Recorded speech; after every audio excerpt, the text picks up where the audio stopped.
Thank you.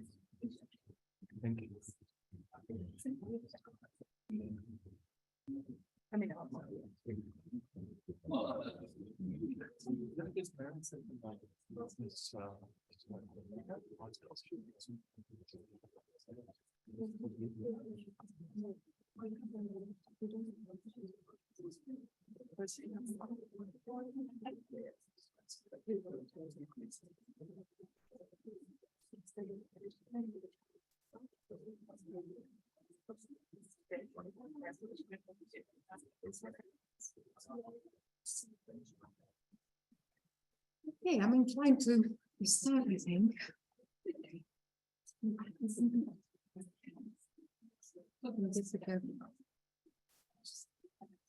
Right, so you're going to stop seeing everybody online now. You're going to be able to see the PowerPoints, which hopefully also people online can see. Marita, let me know if not, and I will adjust things here. But hopefully, we've tried this a good few times now. Hopefully, it's all going to be fine. Okay, well, welcome everyone. My name is Dimitra Fimi, and I'm co-director of the Centre for Fantasy and the Fantastic here at the University of Glasgow. My specialism is on fantasy and children's literature, and I have worked extensively on J.R.R. Tolkien. Well, 70 years ago this month, on 15th of April 1953, Tolkien was right here in this very building of the University of Glasgow to deliver the W.B. Ker Memorial Lecture on Sir Gawain and the Green Knight. I'm absolutely delighted to welcome you all here this evening, both here in the lecture theatre and all of those of you joining us online from all over the world. It was amazing to see you all sharing where you joined us from. And we're going to celebrate today the anniversary of the lecture itself and its significance, Tolkien's links to Glasgow, and the importance of the Sir Gawain text in Tolkien's creativity. So I will first give you a brief introduction to Tolkien's lecture and his visit here in Glasgow, as well as the Sir Gawain poem, before they're introducing our esteemed panelists. Each of our panelists will then speak for about 10 minutes, And then we will take questions from all of you, both in the lecture theatre and online, and begin what I hope will be a lively and rich discussion. So for those of you watching us online, if you have a question, please use the Q&A function rather than the chat. In the room, we should be able to use the square microphone, which I've never used before, but we've tried it, and it's all, yeah, so that'll be an interesting one for those of you who haven't used one of those before.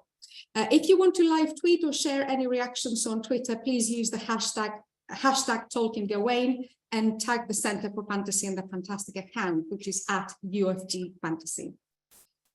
That's the housekeeping stuff, so back to Tolkien now. So let's go back in time to January 1952, actually, first, when the WP Ker Lectureship Committee met to consider who they would invite to deliver the 1953 lecture. William Peyton Ker, by the way, was a Glasgow alumnus and later professor of poetry at Oxford. The WP Ker Memorial Lecture had been established at Glasgow in 1938, and the stipulation was that it should be, quote, on some branch of literary or linguistic studies. That year, the WP Ker Lectureship Committee included Professor Norman Davies, and there he is with his wife, one of Tolkien's former students in Oxford, who by that time held the chair of English language here at the University of Glasgow. The committee recommended that Tolkien should be invited to deliver the 1953 lecture, and an invitation was sent to him.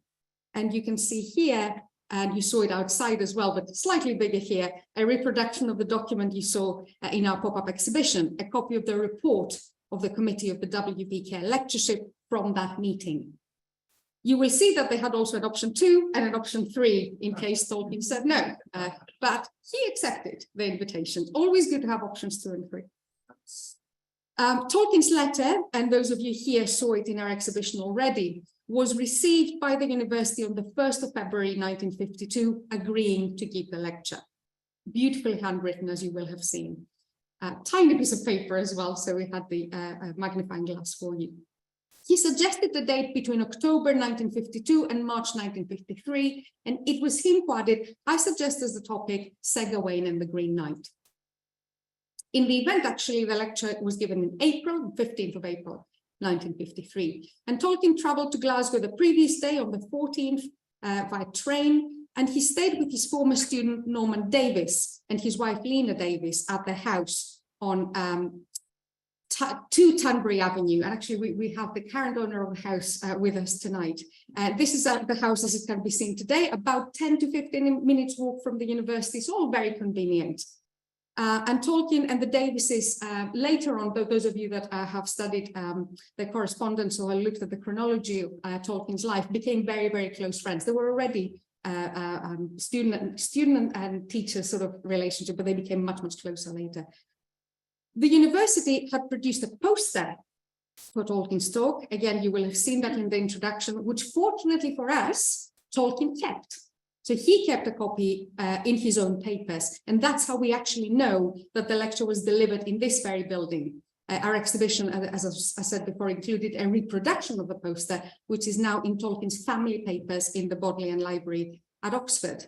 And I'm very grateful to the Tolkien estate for permission to reproduce it, and to Catherine McIlwain, the Tolkien archivist, for locating the poster.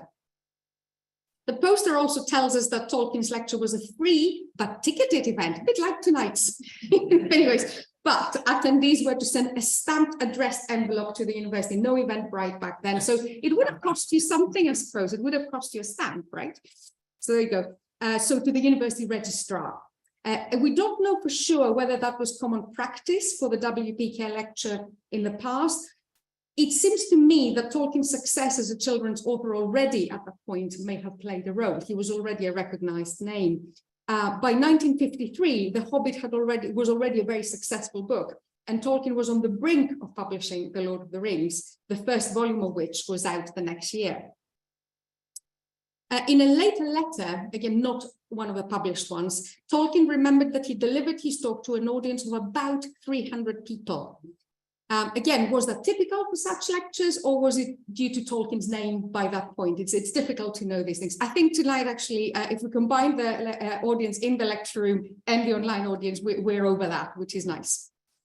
As you can see from the poster, the lecture was delivered in the Lecture Theatre New Chemistry Building. So the New Chemistry Building is where we are now, the Joseph Black Building, which was actually officially opened in 1954. So it hadn't its official name yet at that point, although it had already been completed more or less by 1939. Unfortunately, the exact lecture theatre Tolkien delivered his talk is not quite this one. We came as close as possible as we could. We're pretty sure that it was the large inorganic chemistry lecture theatre, which was converted into separate labs in 2009. Here are some photos a few years before it was converted. So quite similar in terms of, its scale, but more sort of old-fashioned in terms of its design and furnishings and all of that. Now, why did Tolkien propose a talk about Sir Gawain and the Green Knight, and what was his relationship with his text? Let me start first of all with the poem itself. So this is a 14th century alliterative poem and part of the Arthurian tradition. I know many of you in this audience will know the poem quite well, but please bear with me and allow me a brief summary for the sake of the rest. So Sir Gawain and the Green Knight tells the tale of a young knight at the legendary court of King Arthur. Gawain is in fact Arthur's nephew, although he still professes to be the least important in the court. The main story opens with a description of a Christmas feast at Camelot, King Arthur's court. During the feast, a mysterious green knight with green hair, green clothing, and green skin, riding a green horse, arrives and lays down an absurd challenge, a strike for a strike. Arthur accepts the axe the knight offers and is about to wield it when Gawain gets up from his seat and, to protect the king, claims the challenge for himself and attempts to resolve it in what he sees as a no-brainer, really. He chops the Green Knight's head off.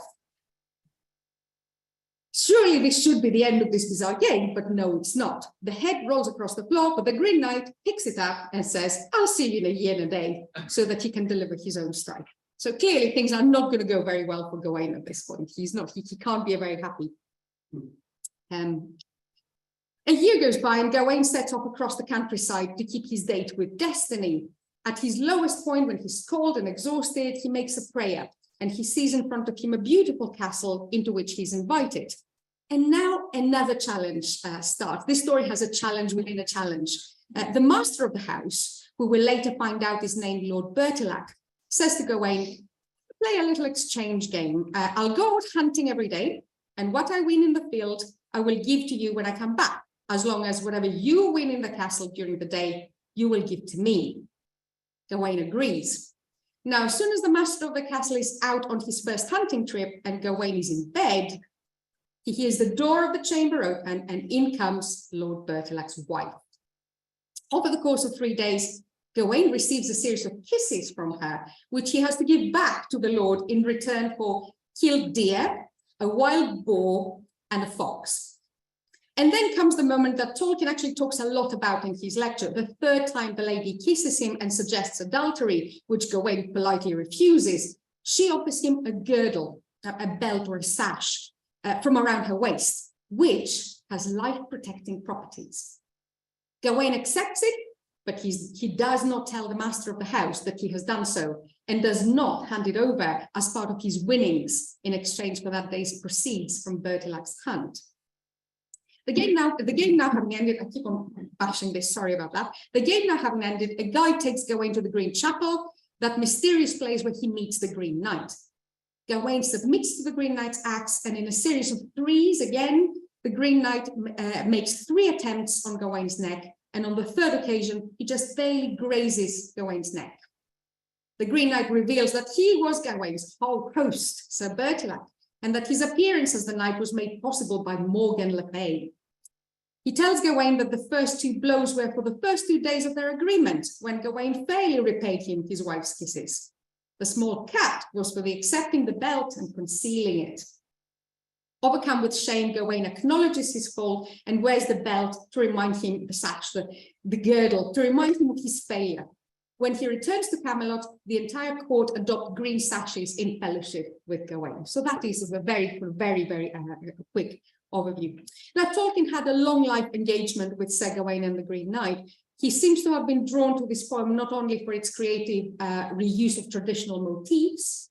Tolkien called it a rooted text with deep roots in the mythological past, or its emphasis on Christian morality, but also because of its language and its literary qualities. The poem was already among Tolkien's dearest in his school days, so much so that it even led to occasional recitations of passages for the delight of his friends. Tolkien taught the poem again and again throughout his academic career. With his colleague E.V. Gordon, he prepared and published a scholarly edition of Sir Gawain, which appeared in 1925. And again, the first edition of that you saw outside in the exhibition. His W.B. Ker lecture shows his sustained engagement with the text and focuses on Gawain's temptation and morality. The lecture was posthumously published by Christopher Tolkien in 1983 in The Monsters and the Critics and Other Essays. The same year as his Glasgow lecture, Tolkien completed a translation of the poem. And it's actually from this translation that he read extracts during the lecture. And it's the same translation the BBC used for a public broadcast in December 1953 and January 1954 with later broadcasts. The translation was also only published posthumously alongside two other medieval poems, Pearl and St. Orfeo, in 1975. Tolkien's lecture at times feels like a really strong defense of the Gawain poet's art, not just figures of speech and alliteration, but also the actual structure of the poem and its intellectual argument. While at other times, he seems to be self-reflectively looking at his own art. Again, I remind you that The Lord of the Rings was then finished and getting ready for publication. So the time of Tolkien's visit to Glasgow was right for this kind of reflection, I think. And I'd like to finish this brief introduction with a little anecdote, something Tolkien wrote about his return journey by train from Glasgow to Oxford after the lecture. He said, "I travelled all the way from Motherwell to Wolverhampton with a Scotch mother and a wee lassie, whom I rescued from standing in the corridor of a packed train, and they were allowed to go first class, without payment, since I told the inspector I welcomed their company. My reward was to be informed ere we parted that, while it was at lunch, the wee lassie had declared, 'I like him, but I cannot understand a word he says.' To which I could only lamely reply that the latter was universal, the former was not so usual."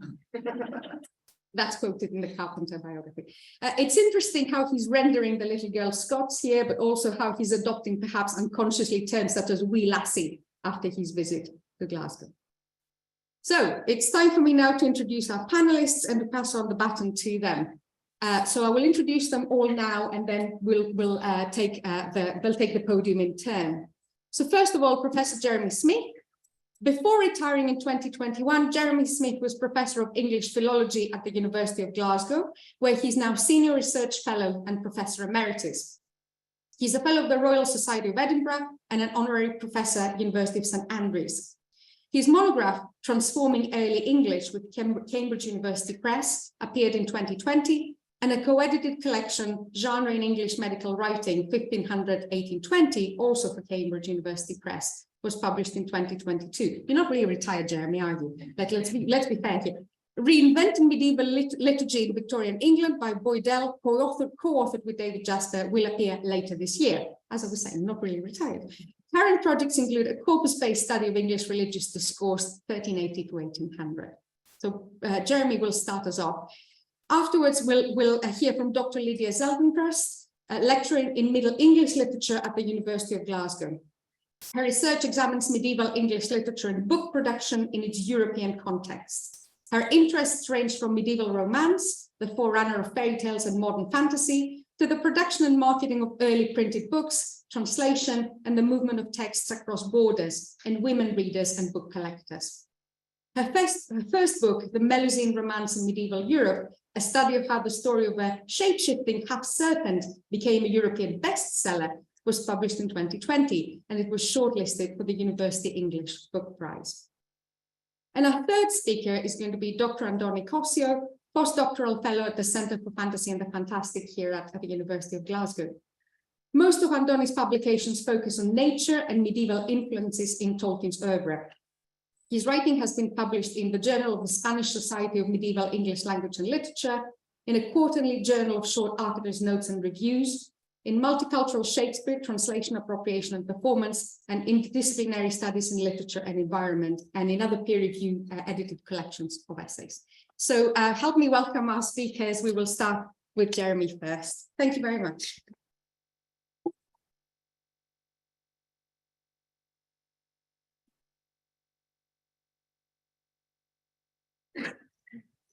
Well, thank you very much, Dimitra, for inviting me to speak to you guys today. It's a great pleasure and honor to be here. I was never actually taught by Tolkien because though I'm old, I'm not that old. But I was taught by people who were taught by him. And I used to get a lot of kudos from that from my students because I'd say, look, I wasn't taught by him, but I was taught by the men who were taught by him. You see, so it was kind of like, you know, a kind of handing on. And there's a picture of two of these characters who taught me there next to Tolkien himself. At the top, there's Norman with his wife Lena to our left. And underneath is my first boss, Michael Samuels, who was also my doctoral supervisor. Michael was taught by Tolkien. I said, what was he like? And he said, well, he said, it was all a bit odd. I said, what do you mean by that? He said, well, he said, you know, you do the Oxford tutorial thing. And he and his friend would turn up for their tutorial and Tolkien would sort of drift in and say, have either of you got any views on the Germanic weak verb? Michael was very funny about this because his sister was an actress and he was a very quite adept at that sort of thing. And his friend looked at him like that. And he said, well, said Michael, I think it's very like the Latin past participle, because he thought that was a sort of good answer. And Tolkien said, yes. And there was a sort of silence. So that was that. And Norman Davies, he was a lovely man. I have lots of anecdotes about Norman Davies. And he's probably best known in sort of the field as the first English language professor at Glasgow University to be condemned to death. He was a spy in World War II. And Lena and he were rumoured to have met in the boot of the car crossing the old Yugoslav border. There you go. There you go. You can't beat that, can you? I've lived a very quiet life in comparison.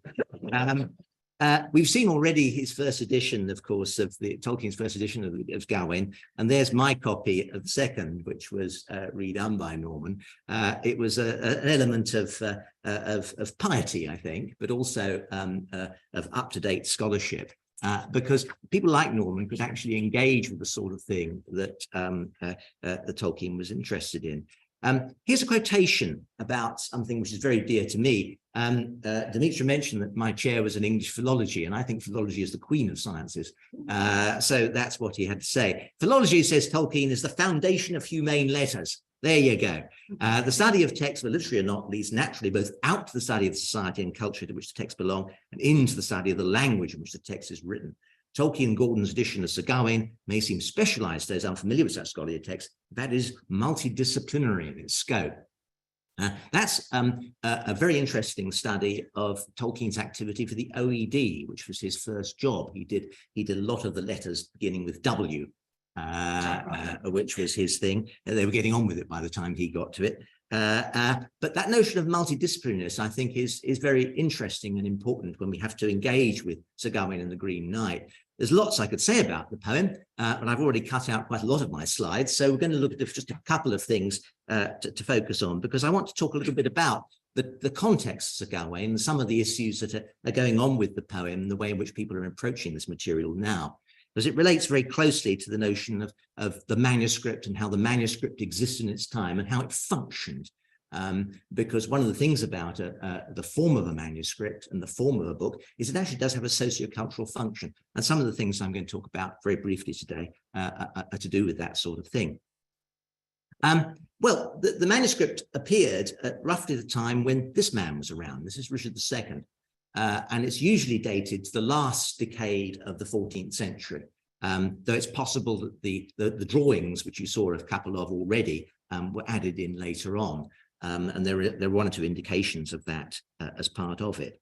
The manuscript itself, Cotton Nero A10, Those of you who know these things will know it was part of the library of Sir Robert Cotton. Under the bust of the Roman Emperor Nero, top shelf, 10th book along, which is his way of classifying books. And it contains 4 texts: Pearl, Patience, Purity or Cleanness, and Sir Gawain and the Green Knight. And there's a little one of the illustrations out of it next to it. People have occasionally wondered about those illustrations. I'm going to come back to them in a minute. But one of the things that is most intriguing about the poem is how it is placed within a particular landscape. Dimitra has already described about how in the second part of the poem, Gawain rides out across the land of Britain to take part in his engagement with the Green Knight. And it's full of place names. Had no fear but his fall, be frithis and dunis, and in a gone but God, begat was to carp. Yes, I know it's not easy. Till that he neigh'd full nay into the North of Wales. Yes, that's North Wales. And the Elis of Anglesey, the Isles of Anglesey, the Holyhead, and then the Wilderness of Wirral, which now, of course, now is near Liverpool, and Wirral, if you get any money, you move to the Wirral. So it's a sort of posh bit now, but at that time it was the Wilderness of Wirral, so it's way out. So that's kind of intriguing. And some people who've worked on Sir Gawain have recently tried to get into this and see if you can actually recreate some of the people who wrote the thing. Andrew Breeze recently has gone back and looked again at this man, Sir John Stanley, who several scholars have thought of as being associated with the poem. He comes from Staunton. If you look down there, there's the Wirral Peninsula, just there in the middle of it. That seems like a good place to have Gawain country. I'm not 100% convinced by it, though I like Andrew's arguments, and I think he's a very interesting person. I'm not 100% convinced, given that Sir John Stanley wasn't, by all accounts, a very nice man. And there's a quotation which sort of sums up his unniceness. And what comes across with Sir Gawain the Green Knight is it's not quite that. We don't think of the author as doing that sort of bloke. So there we go. But it may be some chaplain or something associated with Sir John, who knows? That's where we are. But it's not the only kind of area which we can think about, because there are other sort of bits that go into it. And in the last part of Sir Gawain the Green Knight, the 4th fit, as it's known, Gawain meets the Green Knight at something called the Green Chapel. And it's not much of a chapel, to be honest. It's basically a hole on the end and either side, and overgrew with grass and glowed as I wear, and I was hollow in width. It was nobbut an old cave, nothing but an old hole, or a crevice of a crag. Oh, this is just the Green Chapel, he says. I think the devil's going to tell his matins here. Well, it's been located. And this is one of them. I've actually been here. A friend of mine took me and said, you want to go and see this place? And this is the Green Chapel, you see. And it does actually seem to fit the description of the landscape in the poem. And it's in the Peak District, so it's a little bit way away.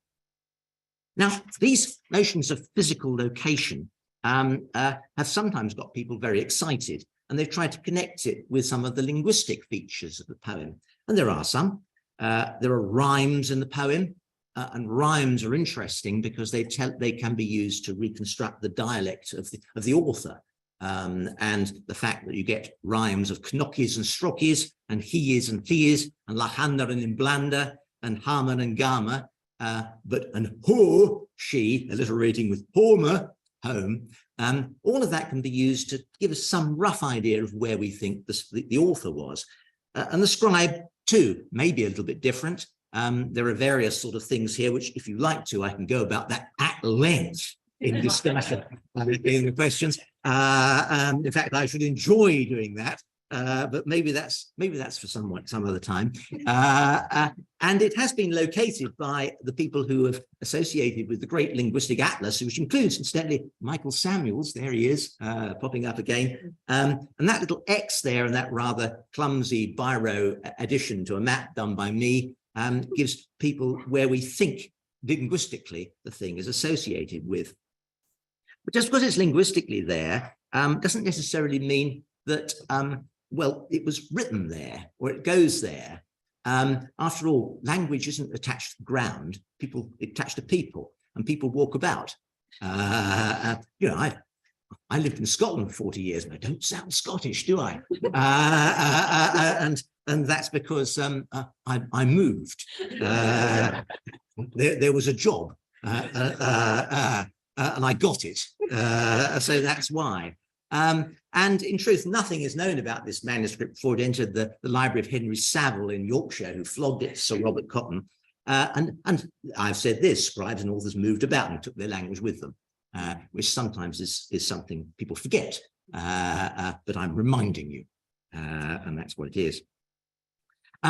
Kathleen Scott, the great art historian, has looked at the pictures from an art historical point of view, and people used to be very rude about them because they don't meet some of the canons of taste of artistry that we like to see here. There's a painting from Pearl there, which shows the dreamer talking to the Pearl Maiden across a river with some rather jolly fish swimming in it. And there was the painting we've seen already of the Green Knight holding his head up and saying hi. And Ron Waldron, who also taught me, suggests a similarity in the treatment of vegetation in the Pearl sequence with murals in the chapel at Haddon Hall in Derbyshire. And Haddon Hall in Derbyshire actually has got little pinnacles on, so it's rather like the castle in Sir Gawain. And there are some of the pictures that are floating around in it. And people have then gone on to look at the manuscript itself. There's the opening of Sir Gawain and the Green Knight, and compare that with other kinds of decoration. And there's a decoration which my friends who know these things tell me is rather similar in the way it's set out. That's York Minster Edition 2, the Bolton Hours, which is supposed to be by a similar kind of artist and indicate the same kind of initials. Well, good luck on that one. Whatever. It's a clever and cunning poem. What I'd like to do is to finish off my discussion by picking up this little sequence, which is going on here. There's a lady at the castle tempting Gawain. It's not quite aligned with the poem. In the poem, we're told that she has rather a, well, if I may put it politely, a plunging neckline.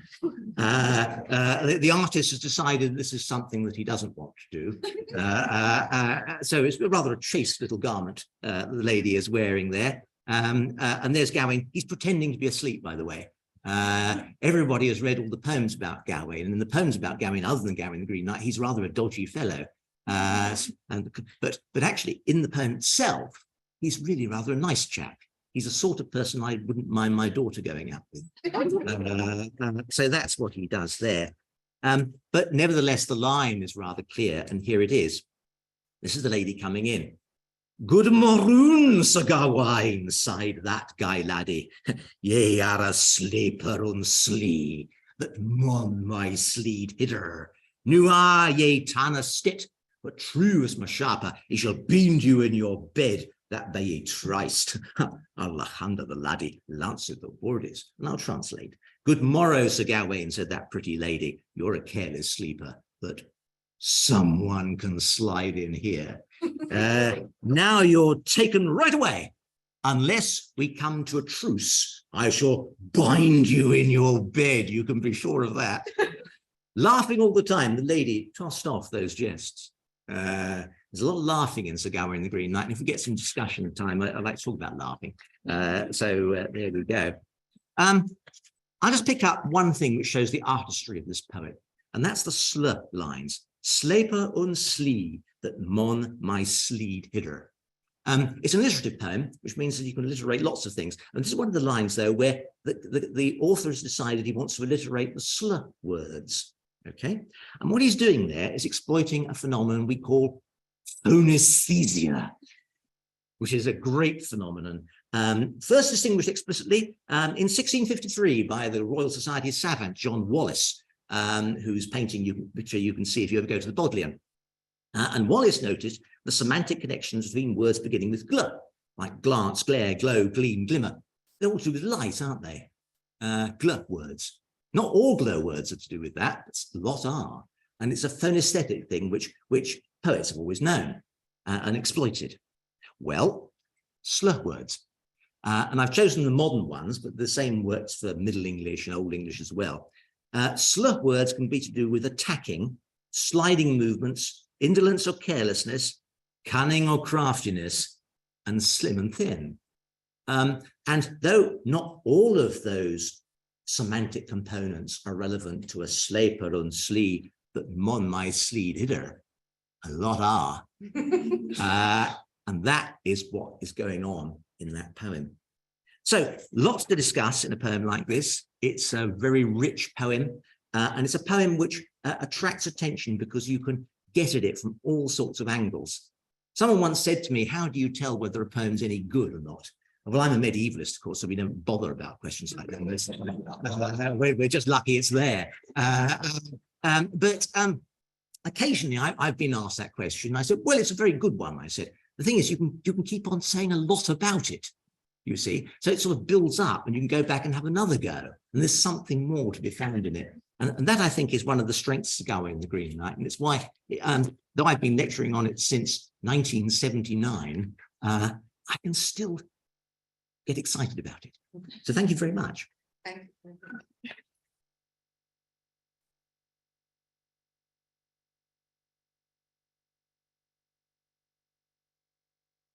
Yeah. Like moving chairs, it's changing chairs. Yes. Gonna move that out the way because that is a hazard. Yes, right. So try and follow that. I'm gonna try, but obviously I will not live up to that. But I'll do my best. You all nod along, pretend it's fine, and secretly just keep enjoying what Jeremy has been saying. Right. So as Tolkien spoke to a captivated audience at this university 70 years ago about the wonderful story known as Sir Gawain and the Green Knight, what stood out most of all was his admiration for the medieval author, for the poet. If you read the typescript of that lecture, which still exists today, it was printed, you will see that time and again Tolkien praises the skill and the mastery of the poet, noting how he handles his material so deftly, but he also finds moments of playfulness. Tolkien presents an image of an author who is at the top of his game and who aims to impart an important moral message without forgetting to also have a little fun. Now you can see some of his remarks here, but the main one I want to focus on today is Tolkien's continued insistence that this poet knew what he was doing and that this is a sophisticated piece of writing. So I think Jeremy kind of very nicely set that up already, kind of looking at kind of the skill of what we have here. So the opening lines, for instance, of this poem are repeated at the end, which kind of gives a circularity that is entirely intentional. The poem also has a very complex rhyme scheme. We saw some of that already. It relies on alliteration, so the repeating of certain sounds, and there's a lot of syllable counting going on as well. If you enjoy that sort of thing, this is for you. We have end rhyme in it too. With the famous bob and wheel at the end of each stanza. If you've ever heard the phrase bob and wheel, this is why. This is the poem that has done that to you. The wheel also has a particularly clever narrative function. So it either gives a bit of a summary of what has been going on, it zooms in on a detail, or it introduces a plot twist. Here's an example here. This is where the Green Knight is introduced for the first time. We get quite a lot of detail of what he's like. This is from Tolkien's translation, by the way. Whole description, and we get at the end bit, the wheel bit, that actually tells us the most important detail, which is that he is very, very green. So it is a sort of da da da kind of thing, right? It's a poetic form this poet uses that requires a lot of skill. The poet also assumes quite a lot of knowledge on the part of the reader. The poet sort of relies on the audience knowing what will happen in the larger Arthurian narrative arc. So the story is set at the heyday of Arthur's court, but there are some cracks in this perfect portrait. It kind of relies on the reader knowing that the round table will fall. And through the lens of a Gawain who changes through this adventure, and kind of comes back, and it's a sort of you weren't there, man, kind of thing. We come back realizing that there are problems with Arthur's court, kind of foreshadowing its eventual downfall. Even the famous Fit 3 that we just had a little bit of a preview of. So this is the third section of the poem, which is the bit that Tolkien focused on in his lecture. This is sort of, he rightly notes that this is the heart of the narrative. This section too asks a certain knowledge from the reader. So these are the seduction scenes, which is where Gawain's real test happens. So this is in a bedroom with a very sexy lady, as we've heard already. And these scenes become all the more enjoyable if you have read other medieval romances about Gawain. And I should note that this is particularly the French tradition. In the French stories, Gawain will chase anything with a skirt. But has a pulse, he's on it. So what Lady Bertilac basically does is she comes into the bedroom, tries to sweet talk him, and she's playing on that kind of knowledge. She had read these stories as Lady Bertilac, kind of going, you know, I've read this. I know you like the ladies, Gawain, come on. Me too, I am lady. So the poet asks quite a lot from the reader, really. And as Tolkien rightly noted, nothing he does is by accident. This is a carefully crafted work that asks for careful reading and rereading. So to illustrate this, I want to show you a scene where we see several of these elements kind of coming together. So that sense of kind of having a literary knowledge, etc., but also this kind of cleverness and playfulness of the poet. That Tolkien also notes in his lecture. It's a scene that is completely unassuming on first reading. It's very easy to overlook, but it turns out to have been crucial once you know what happens in the end, once you know how the story ends. It's sort of like a murder mystery writer. Our medieval poet leaves little breadcrumbs for us to find out for a very observant audience. Now, the scene in question is found a little bit before the bit that Tolkien's lecture focuses on. It's at the end of Fit 2. It is the moment when Gawain first meets this very sexy and clearly very well-read lady, who remains unnamed in the text, but we now tend to call her Lady Bertilac or Mrs. Green Knight, if you will. So this is the introduction, and I'll note that she's kind of introduced alongside an older woman. So she's a young lady kind of with an old woman, and it sort of relies on the contrast between them. So we are told she was fairer in face, in her flesh and her skin, her proportions, her complexion, and her port than all others, and more lovely than Guinevere to Gawain she looked. Now, let me tell you, if you are a medieval reader, there's a sort of unwritten rule amongst writers of medieval romances that Guinevere is the most beautiful woman of all.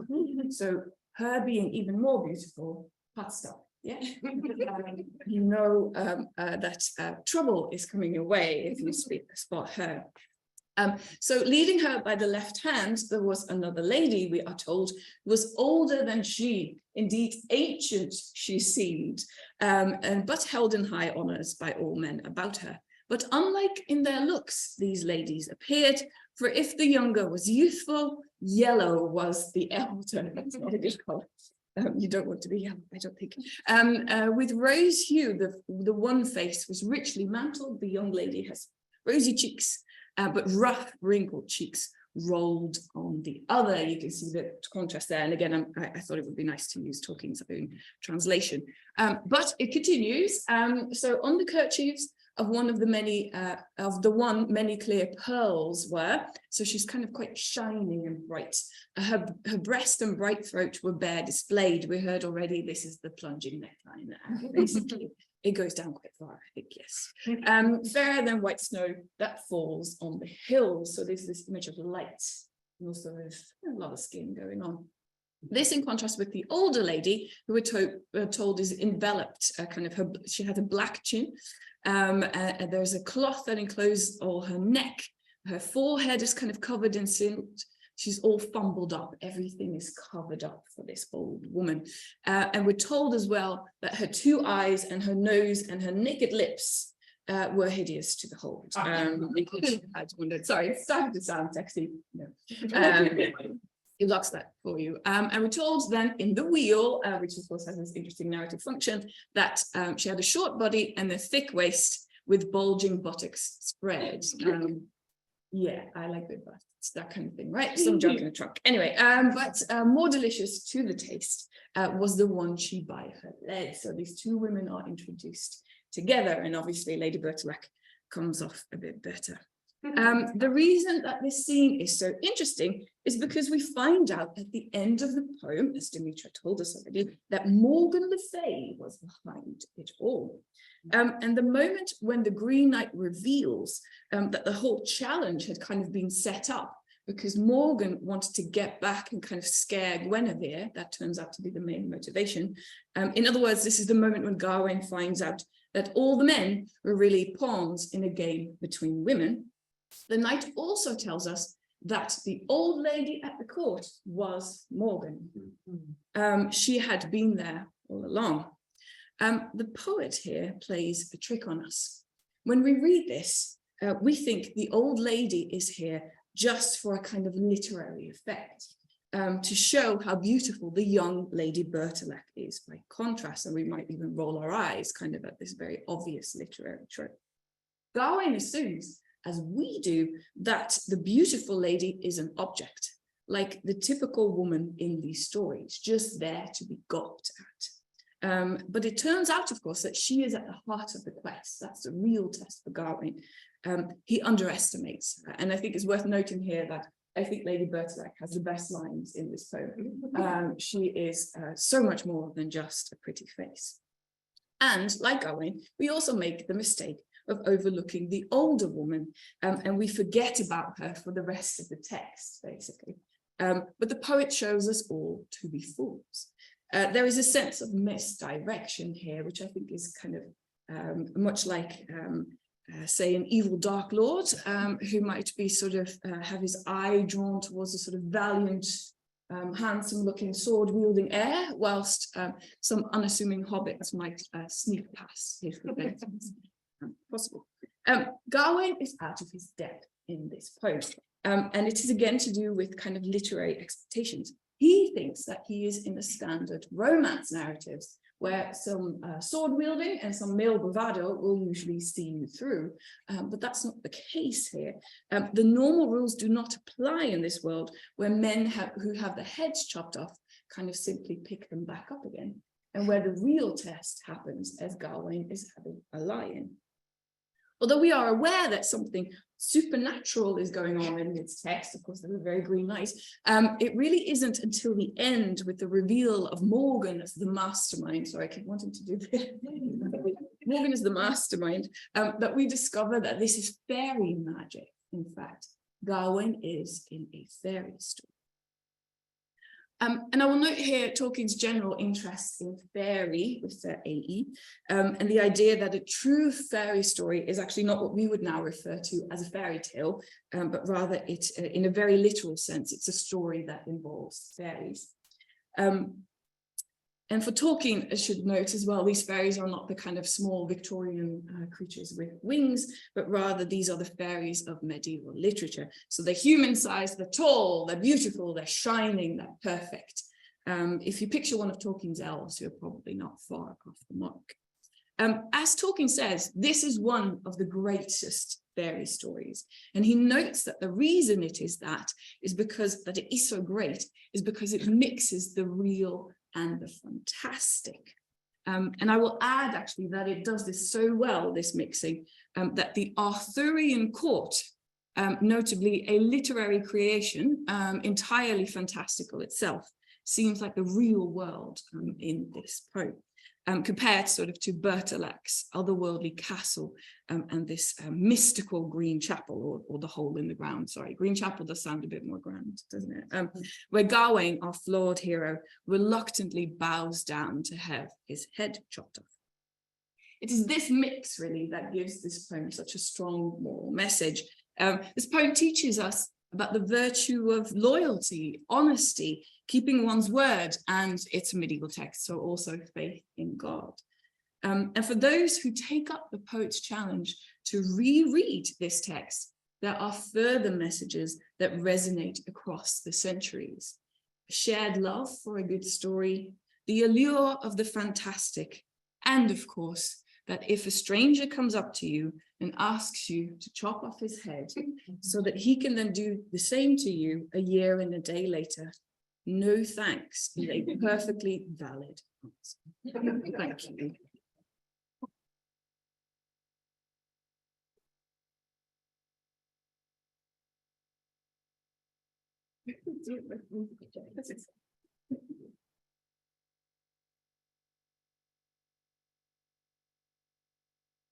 Right. Good evening, everyone. I hope you're enjoying the event so far as much as I am. It is now time for the last contribution to this panel that I have entitled The Influence of Sir Gawain on Tolkien, Old and New Evidence. So, as Dimitra has already explained, Tolkien had a long life engagement with Sir Gawain the Green Knight that began at King Edward School, Birmingham, where he discovered and studied with passion this West Midlands Middle English work that for Tolkien was written in the language of his happy ancestors. As early as 1920, Tolkien taught Sir Gawain for a term in Oxford and delivered a lecture on this masterpiece at the Faculty of Medieval and Modern Languages. Tolkien was later that year hired by the University of Leeds and continued teaching the poem there until 1925. That period saw the publication of a Middle English vocabulary in 1922, in which Tolkien glossed a passage of 360 lines concerning the testing of Gawain. A scholarly edition of Sir Gawain and the Green Knight was published in 1925 in collaboration with E.V. Gordon, which underwent many corrections in 1930 and 1936. Tolkien lectured on Sir Gawain again in Oxford from 1945 to 1959 without halt, and delivered the enlightening W.P. Ker Memorial Lecture on Sir Gawain and the Green Knight that we're commemorating today in 1953. That same year, he also completed a meticulous translation of the poem he had been working on for around 30 years, and that he kept revising until his untimely death. So quite a stretch. So the time frame during which Tolkien intensively worked on Sir Gawain strongly suggests that the Middle English poem influenced his writing of The Lord of the Rings, which was composed between 1937 and 1949, revised until 1955, and published during 1954 and 1955. Moreover, as Tolkien himself acknowledged, the source for the humorous old-time prologue of Farmer Giles of Ham, published in 1949, was Sir Gawain and the Green Knight, which shows Tolkien's readiness to introduce material from the Middle English poem consciously into his works at the time he was composing The Lord of the Rings. The old-time prologue was added from 1946 onwards. However, in Farmer Giles of Ham's early 1938 revision, Tolkien already incorporated parodied elements for Sir Gawain, such as allusions to the damaging fox hunt, or as Skull and Hammond notes, Giles's process of wearing his quirky battle gear, starkly contrasting with Gawain's magnificent armor. Knighthood in the Little Kingdom is also notoriously debased, as opposed to that portrayed by Gawain in the Middle English poem. Regarding the influence of Sir Gawain and the Green Knight upon the Lord of the Rings, I have argued in an earlier paper that the episode of the sojourn in Sir Bertilac's castle or Hort Desert, surrounded by a forest, which temporarily pauses the journey through the wilderness in Sir Gawain, becomes a successful model that Tolkien imitates in the episode that takes place in Caras Galadon, Lothlorien in The Lord of the Rings. There are clear parallels between Hort Desert and Caras Galadon in the seemingly protective and comforting environments that these two locations provide, including the motif of the moral test. As a side note, in The Smith of Wootton Major essay, for Tolkien, forest represented the essence of fairy. My symbol for the concept of fairy is the forest. The regions are still immune from human activities, not yet dominated by them. Going deep or far into fairy from such points represents a passing further and further away from a familiar or anthropocentric world. And it is significant that the borrowing of the forest, of the borrowing of physical setting of the forest, is the origin and engine which sets in motion the events that unfold in both narratives, and to some extent determines their outcome. In previous research, I studied with attention the first and also the revised version of Tolkien's and Gordon's edition of Sir Gawain and the Green Knight, Tolkien's translation of the poem, and the W.P. Ker Memorial Lecture, among other published materials, to understand the influence Sir Gawain and the Green Knight had on Tolkien's fiction.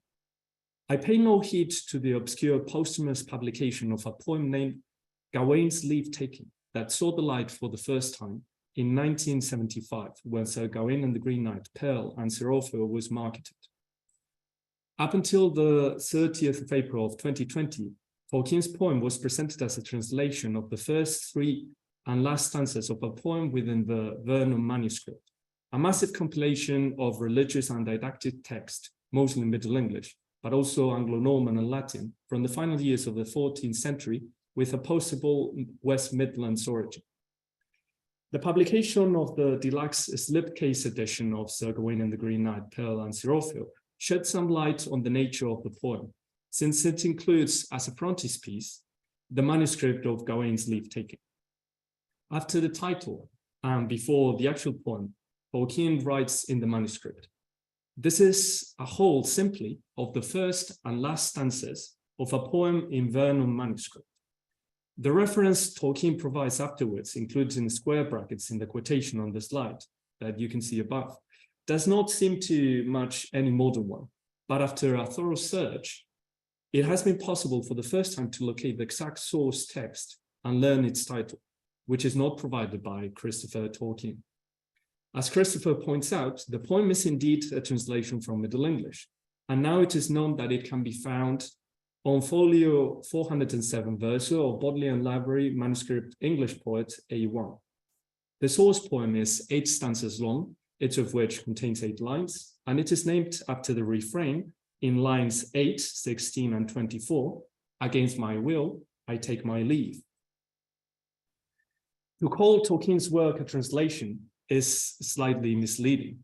Tolkien's edition and authorial intent depart from a regular translator's approach to the task, turning his work at least into a hybrid piece in the middle ground between a translation and a literary creation.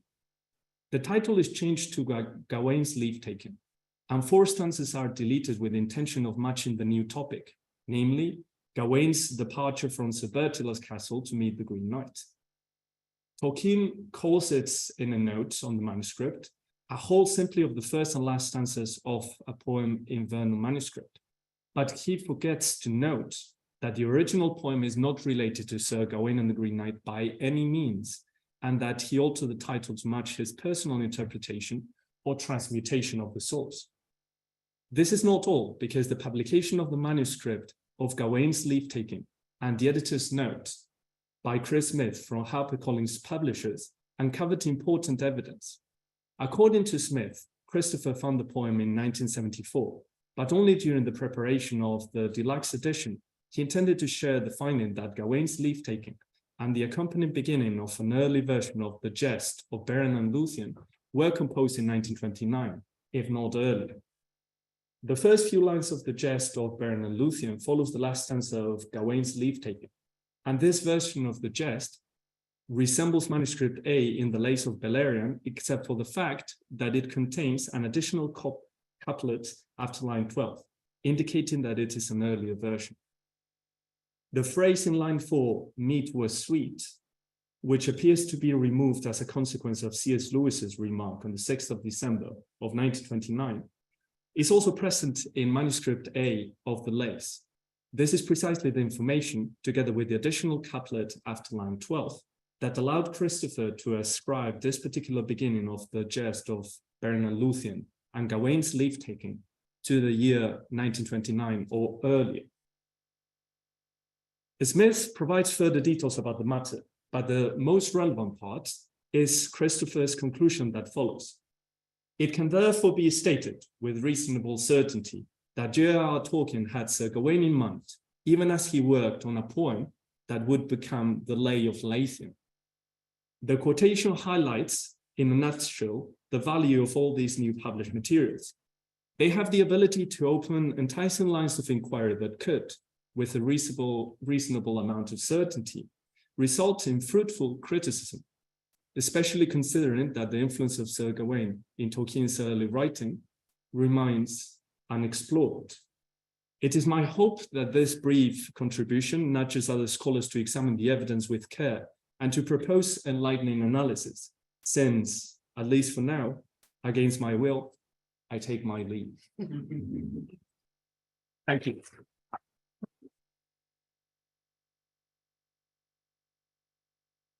Great, thank you very much. Right, let's invite the panel up now. And I think I'm going to have to change the view of the camera. Please come up, Lydia and Jeremy. I will stand here, and if you take the 2 seats there. Let me just see now. Marita, does that look all right? Yep, from the online. Yeah. Oh, you can see the reactions of the online audience now, just for a second. Sure. I don't know whether you want me to keep the PowerPoint on. I'll have it here just in case you want to go back to any of the Fantastic. any of the slides that you used before. So this is the point now where we have about 25 minutes or so for questions, because I have to do lots of thank yous at the end, so I'll have to take a little bit of time at the end to do a whole series of these. So yeah, open to the floor now. I know that people online have already. I'm seeing a Q&A there being popping, but I'll let Marita deal with that. There is a very strange microphone, but it is a microphone, I can assure you. I'm not, this is not a toy. Well, it is a toy, sort of. But that's the one that we will circulate. I will not throw it. Marita will help me it around. You're supposed to throw this. I'm not sure I want to do this. So, opening to the floor, first question. Who's going to go first? Come on. Because I can go very, very happily. Yes, please. Shall I go first? Yes. Unstuck us with, okay. So my question is about, Marita, I'll give that to you again. So I suppose, we've danced around the text, we've danced around the lecture, and we've danced around sort of Tolkien's, the point where he was writing at the time, what he might be reflecting about. Do you think there is in the lecture itself a sense of looking back, not only at a very skillful medieval poet who, as you all showed us, had a total command of structure and of language and of different sort of figures and different techniques, but also looking back at the thing Tolkien has completed at the time, which has already quite a few parallels with rooted material, using mythological sort of stuff to rework it into something new. Do you think there is, it's fair to make that connection? Who wants to go first? Yeah, should be on.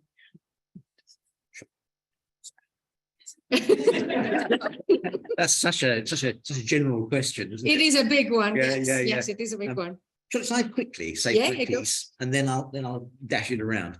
Well, I think the simple answer to that is yes, which cuts to the chase, because when Tolkien writes, and I should say I always have a kind of mixed feeling about Tolkien, because whenever I read The Lord of the Rings, I'm always saying, oh, look at that interesting syntactic structure.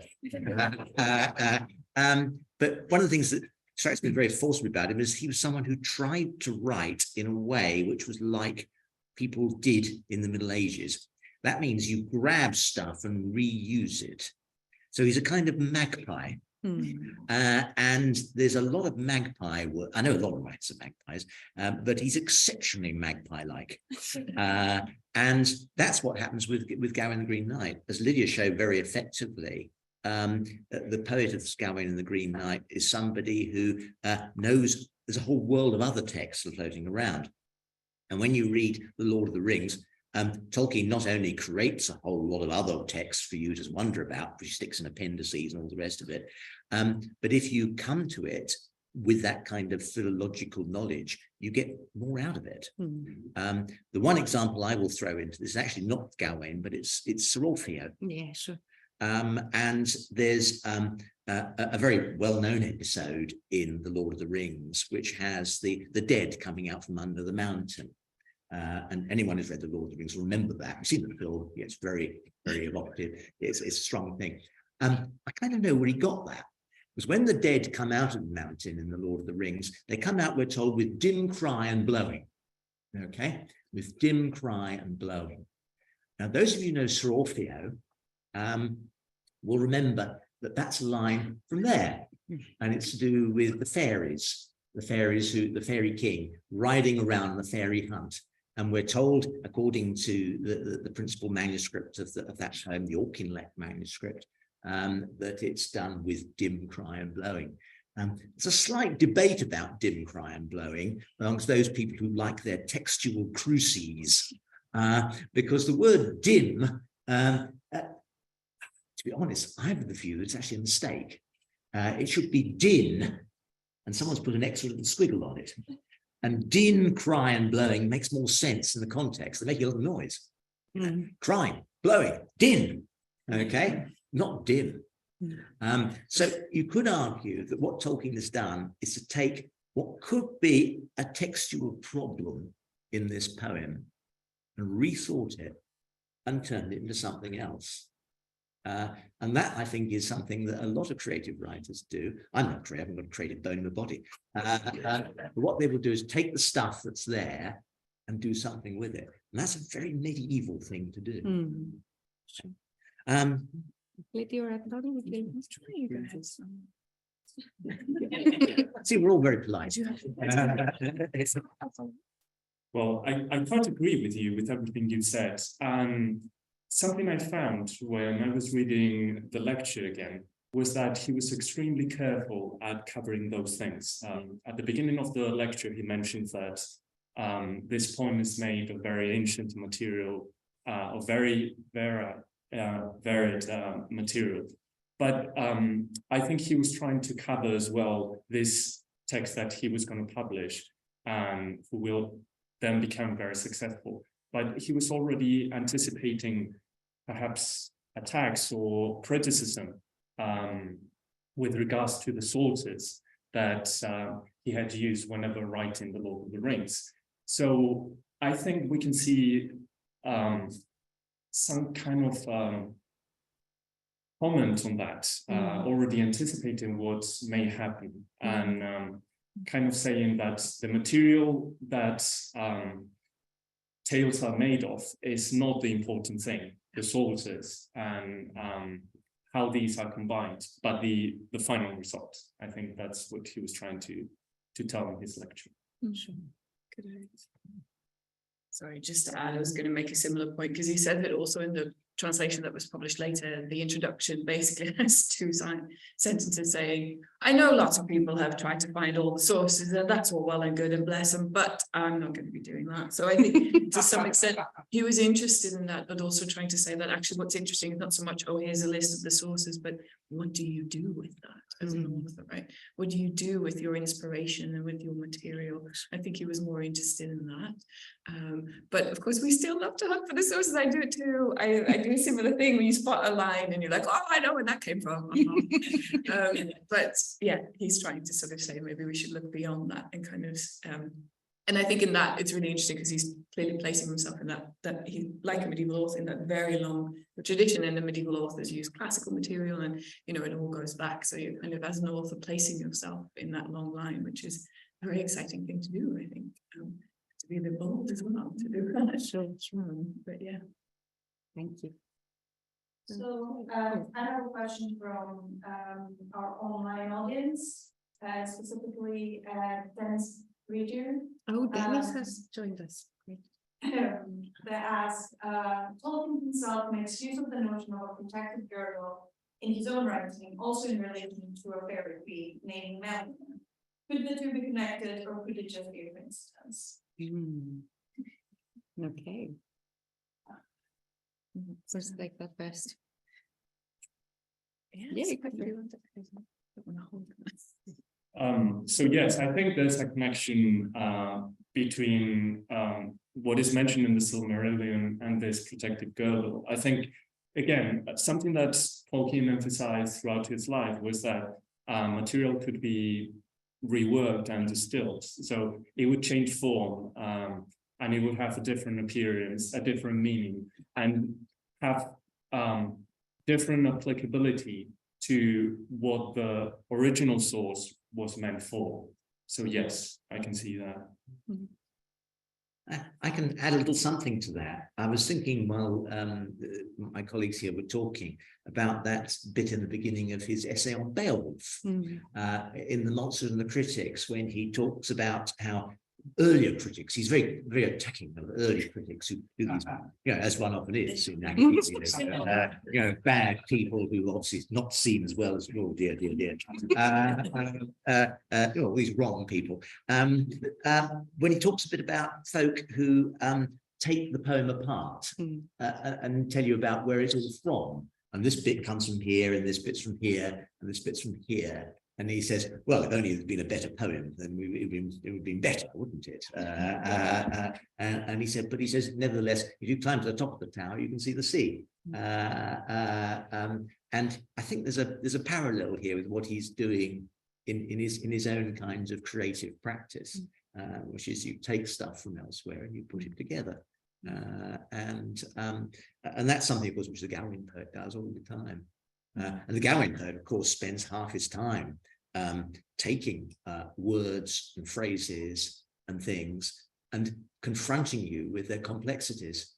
The opening of the poem is fascinating for that, because he starts by telling you this part of the world, he said, is where and rack and wonder, where war and vengeance and atrocity have alternated all the time. And the next stanza, which is, I'm now going to tell you an outrage adventure of Arthur's Wanderers. And an outrage adventure of Arthur's Wanderers has two possible translations into present English. One is an exceptional narrative of the marvels of Arthur, or a disgraceful discussion of Arthur's atrocities. And both of those are there, and you, the reader, are left to wonder which it is. I'll just add briefly. Although we shouldn't be source hunting, as Tolkien tells us, nonetheless, I mean, protective girdles though are quite rare. You get rings, you get armor, you get all kinds of enchanted stuff, you get stuff that doesn't work. When you're like, I did around half the country and stupid ring doesn't work. Anyway, or lots of medieval heroes forget about all the magical protective stuff they have with them. But anyway, girdles are rare, so if this is indeed a case of a girdle, I mean, you would be tempted. It's called a girdle. It is called specifically a girdle. So, they are, and that's part of why this story is so interesting, because it's an unusual object. It's possibly slightly feminine, so it wouldn't really. It looks a bit weird with this armor, with that on, as it were. So yeah, you'd be tempted to think possibly. I would think so. But yes, we shouldn't be sourced. Sure. Actually, I've got a question for you about that, because I was thinking about that. One of these things which people like Andrew Breeze have talked about, placing with the John Stanley thing. He's very interested in heraldry. And in Sir Gawain the Green Knight, there's a moment when he says, I'm going to tell you all about this special thing on Gawain's shield, even though it's going to delay me. And he tells you about the pentang, which carries across the 5 points. Sir John Stanley's heraldic emblem has a bend aberlaith, a sort of thing across a belt that runs across his shield. And even though I don't myself, unlike Andrew, think it's by him, it could be a flattery, that sort of thing. So there is an element of that. I don't know what you think. Yeah, it's interesting that that's not uncommon, right? And it does stand out. I mean, for that reason, because it's quite a long bit. There's a lot about Gawain getting dressed. Not really putting on the stuff that would be most useful in battle, but that's another thing. but yeah, I thought I saw a hand over that side. Yes, a hand over there. One over there. Sorry, the same. No, don't worry. You've got to catch it. That's the difficult thing. Oh, what if you hit them in the head? Yeah. No.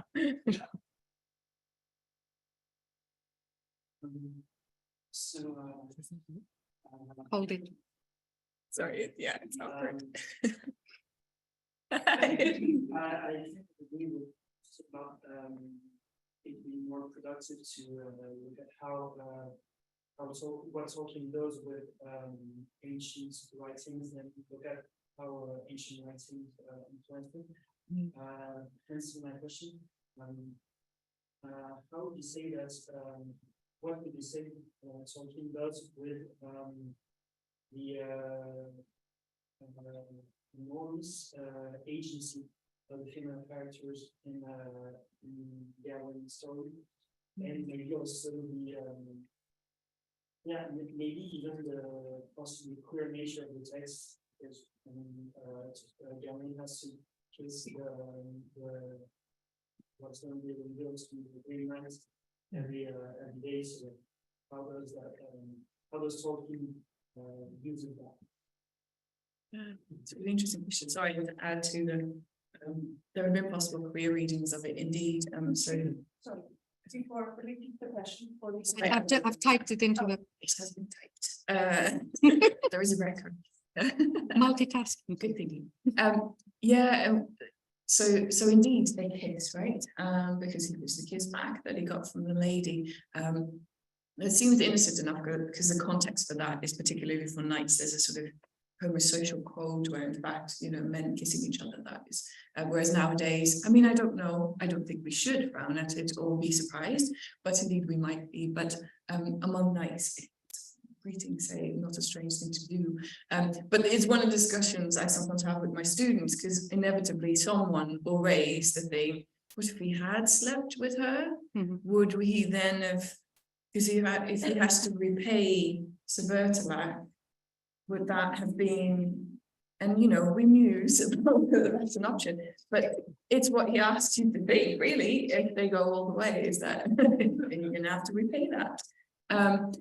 So yeah, it's a really interesting kind of reading that you see from that, and particularly the bonds between men and kind of the relationship between Gawain and Sir Bertilac turns out to be really nice, but also then those women, and it really is, I truly think that that's an interesting reading if you reread it, that they seem marginal, so they are in fact on the edges and in the middle. So Guinevere is at the start.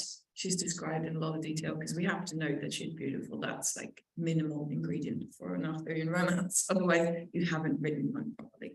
And then at the end, we have Morgan, and then we have kind of Lady Bertilac, and of course the old lady, also moving in the middle. So if you think about the structure, they turn out to be far more important. And I do think that it's the kind of text that wants you to step away from the usual male codes of kind of, yeah, let's just throw testosterone at the thing and I'll fix it and I'll slay all the dragons.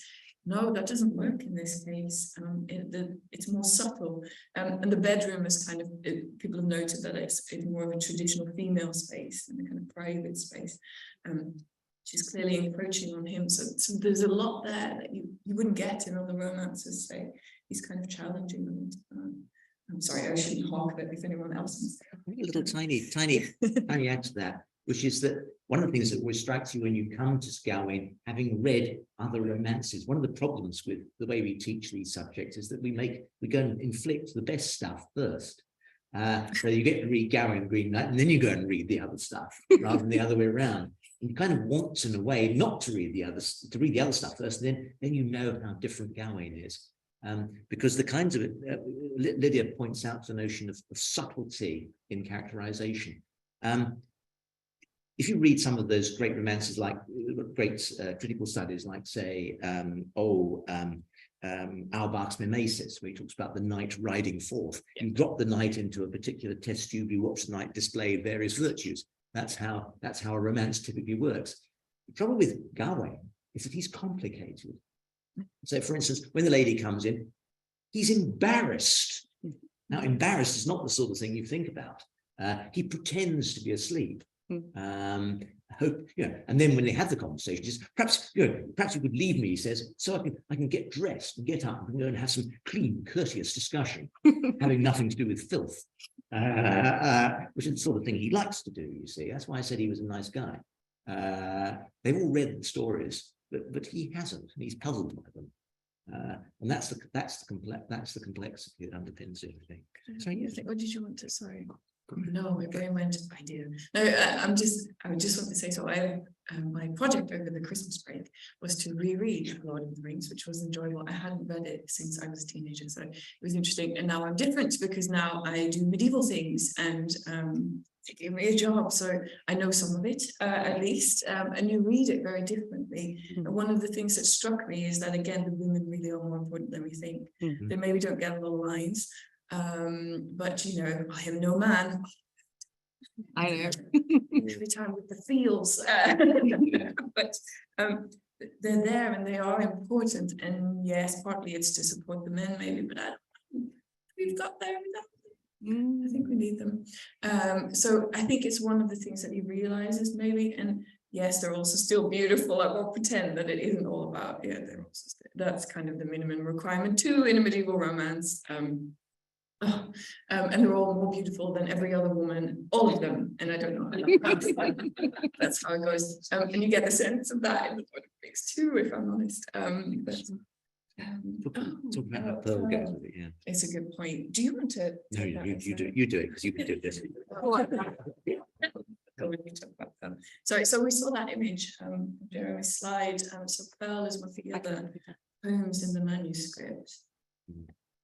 It shows the Pearl Maiden. Shows the Pearl Maiden talking to Gawain. There it is on the left. So this is the story of a father who lost his daughter, who was to him a love. And there's a sort of sad sense there. And it is again kind of about beauty and of the woman kind of being always there in your mind and your inspiration and kind of the reason for living. So it's a very sad sort of, but it is beautiful. You have a particular point you want to make? I do make, yeah. I'm sorry. It's because she's the one she's the powerful one. Yeah. And there's a bit at the beginning where she takes off her crown to greet her father, and then her father says something stupid because he's always saying stupid things. Yeah, I'm kind of used to that with my daughter. You know, that old dad. You know, will turn you down, that kind of thing. And then she puts her crown back on, and starts to tell him a few things. You see, so it's a kind of reversal of expectation. Which is, I think, intriguing, and it fits into some of the things you were talking about, I think. Yeah. So don't underestimate them in general, but it's not bad advice, I think. In that sense. But sorry, that will be a long answer, but certainly that kind of sense of the bond between men, I think, is also an interesting one. And I will always give a shout out to Farmer Giles' Ham because I love it. And totally, if you do like Sir Gawain Green Knight and you have not read Farmer Giles, read it. It's totally a parody. I think that's going on. He goes to slay a dragon, sort of against his will, but I don't know, somehow you find yourself in that situation. It hasn't happened to me yet, but one day, I don't know. Excellent. Okay, one or two more, Marita. I've got one from On the Trail. Could I ask, well, it's initially for Jeremy, but the later group to all the panelists, what your favorite Gawain translation is, not especially what you feel is the most successful, but your personal favorite and why. Not that you have to say Oh dear. Oh dear. Oh, dear. That's tough. Actually, I don't think I can answer that question. The reason is though Tolkien's translation is a good translation, and there are others which are okay. There's W.R.J. Barron's, which is a good, helpful translation. There are sort of lines alongside which I quite like, which is where people put sort of little glosses down the side of the page rather than at the back. So you've got to spend half your time looking in the back, you see, when you don't know the word. That's quite helpful. But the trouble is, I can't do that now because when I read Sir Gawain the Green Knight, I need to see it. And then you spend, because so much of what engages me about Sir Gawain the Green Knight is the complexity of the language which is there.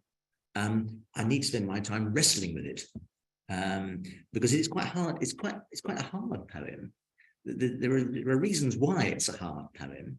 It's because it's written in a dialect which is not the ancestor of present-day standard written English.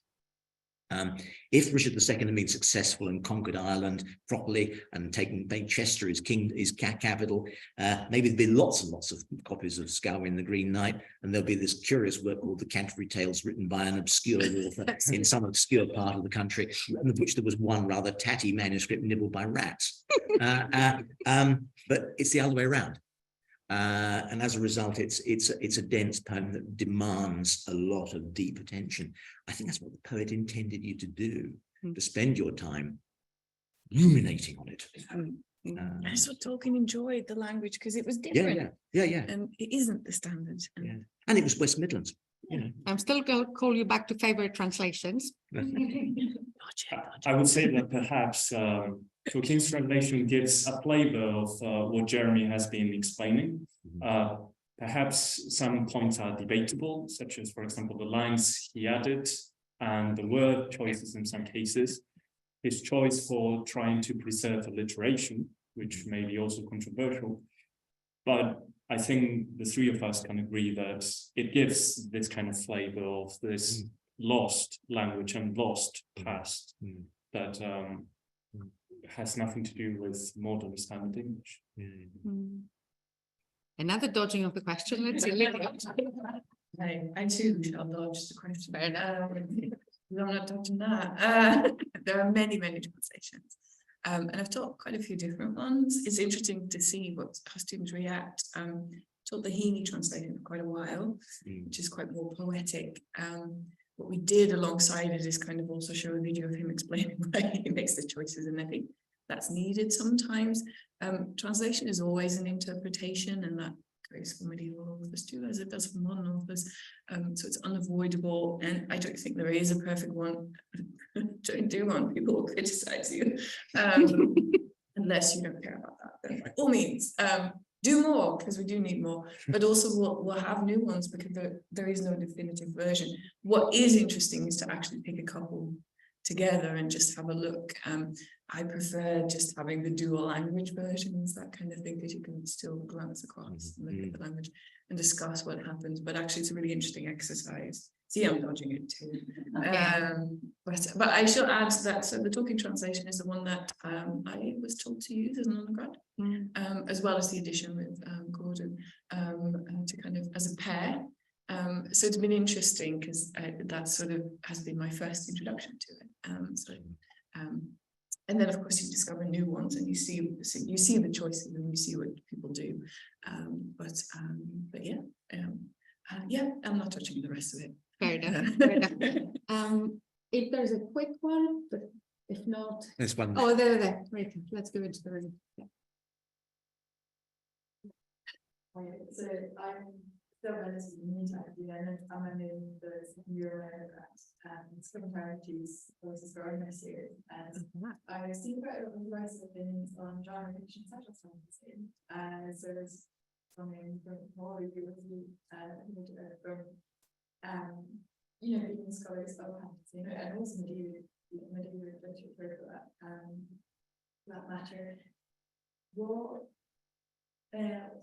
especially the bit is the things you find most interesting about fantasy literature, both Tolkien's maybe contemporary in medieval, what draws you to it, and so as Jeremy said, at home skill because you keep wanting to talk about it. So it's just like, what does that look like for you in your courses that environment? Well, that's not a small question, but let's have a quick go at it. We do that. So for me, I like both fantasy and medieval literature for two reasons. Or it would just be a single reason, rather, is that they take you to a completely different world to ours. What I mean is that medieval texts may be historical to a certain extent. Fantasy may be based on history. But the point is that it's a world that doesn't correspond to our realities nowadays. And it's quite an effort to travel back in time or into that mythical time and try to understand that kind of new world, marvelous world, in which language may not be the same, in which power structures, relationships, everything is culturally very different. And that's what it attracts me most, I would say. Just want to add a point to the previous discussion about the translation. Just been thinking about it. I think for students, if they want to trip, Tolkien's translation is not particularly good because of the metrical component. I think there are better translations in order to find literal meaning of the words if they just don't want to deal with the glossary. That's the addition. Do you want to answer, Dimitra? I'll have a go at the end. You go first. Go on. Yeah, I am a woman of simple tastes. If it is weird, if it surprises me and it feels a little bit clever, I like it. But I get that escapism, and that's probably what a lot of fiction does anyway. And you do see that in a lot of medieval tales too. So I think my little bio at the start, which we've also got in memory, right? We should. It does say that medieval romance is often thought of the forerunner of fairy tales and kind of modern fantasy and novels, if you're going to make it an even bigger claim. But it often deals with this kind of escapism, and it deals with the what if questions, and I enjoy that. It's like what Jeremy talked about with Auerbach, and that sense of if you drop someone in this kind of situation, what happens? Let's stand back. I like that. I like that in my TV series too. I think something weird, like what if some sort of weird mushroom fungusy thing overtook the world and we have an apocalypse? Sorry. It's sort of enjoyable, I think, and it's those what if questions, what would happen? That and I don't know, medieval stories tend to have a rule that you have to have a happy ending, which Tolkien, I think, also follows. But it's also interesting in more kind of recent works that isn't necessarily a given. And so again, I like that too, because then it's clever and it plays with my expectations and it leads me down a different road. It's fun. I don't know, and particularly when it doesn't underestimate you as a reader, or yeah, it's nice. Sorry, it was very nice. So great. Jeremy, do you want to have a go at it as well? Yeah, I'll have a go. I've reached my anecdotage. I'll tell you about why I started studying medieval stuff back in 1973 when I arrived at university. And I was going to do English, and I'd done lots of romantic poetry at school. I was taught by a very charismatic teacher who'd been a pupil of the great F.R. Leavis, you see. So it was all very that sort of thing. I thought, I'm going to do Wordsworth and Coleridge and that sort of thing, you see. And I arrived there, and they made me do Old English. Okay. And suddenly I began to realize that, as Tom Shippey, who's written very interestingly for many years on Tolkien, but he said, when you read Old English poetry and Old English material, all those questions about realism and engagement and character, Old English verse and Old English writing stares back at you with an uncomprehending glare. And I read that stuff and I thought to myself, this is so different, so peculiar, so strange, so other. But that was why I got interested in it. And I think that's so it's like kind of archaeology, you know. You go back in the past and you try somehow by an imaginative leap to work out what it was they saw in that, and how did it function? What was it for? What did it do? How did it work? And I think the kind of modern fiction that I like is not so much fantasy, but I like science fiction. And science fiction that I like often will take a particular notion of nowness and then transmute it utterly so that it becomes quite different. I'm thinking of some things like short stories by J.G. Ballard, which I'm reading at the moment, and they do that all the time. So I think that's fantastic. Sure.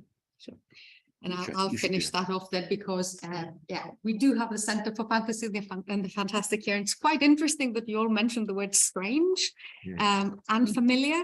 And that's, again, one of the main points. You know, if we think about Tolkien's own fairy stories as nowadays one of the main theoretical works on sort of understanding fantasy and analyzing fantasy, he talks a lot about that. He talks a lot about estrangement, you know, seeing the familiar becoming unfamiliar, getting us to think again about the stuff that seems trite, you know, every day. and seeing the everyday stuff again from a different and new point of view. And of course, the what if also that Lydia mentioned is another way of thinking about, you know, can we think about, can we reconsider the past? Can we reconstruct the past? Can we think about the future? Does the world have to be the way we live it? Could it be a different way? What if we could imagine that different situation? So yeah, this is all part of the arsenal of fantasy scholarship as well today, which of course, you know, we talk a lot about taproot texts, you know, these texts that go back in time, and, you know, we might not want to formally call them fantasy because they didn't, you know, at the time they weren't called fantasy, but looking at them backwards now, of course, they are part of that big fantastic tradition.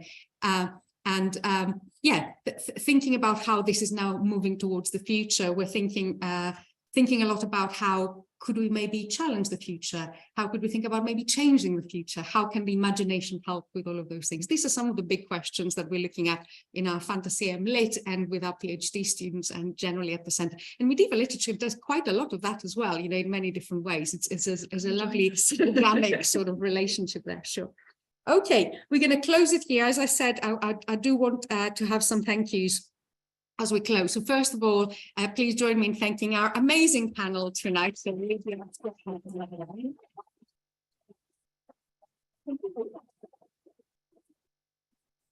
and many thanks to our archives and special collections colleagues who put together the exhibition outside. Special thank you to Bob McLean, who I think is either right here or guarding the exhibition outside, and to Ella Goska-Wicklow, who some of you caught her just as she was setting up the last bits and pieces, and Emma Yan as well, who really helped us locate the old map of the building and try to find out where that lecture theatre was, and also Dr. Stephen Sprules, who's a lecturer in inorganic chemistry, who literally took us by the hand and showed us where that old lab was, where Tolkien did his lecture. So many thanks to our colleagues here at Special Collections and in the chemistry building. And also many thanks to the Tolkien Estate for the support with this and with helping us with the archives and finding the poster and checking letters. Especially Catherine McElwain, the archivist in the Bodleian, has been absolutely brilliant. I think she might be online at the moment. So Catherine, if you're there, thank you ever so much. And last but not least, Marita, thank you so much for all your help with the technical stuff, with doing the questions, Rachel. The hybrid nature of this event, which, you know, fingers crossed, it's gone all right. So hopefully we'll be seeing more hybrid events like this now that we are back on campus. Thanks to everyone for coming tonight, and I hope you enjoyed this. Thank you. Good night. Thank you.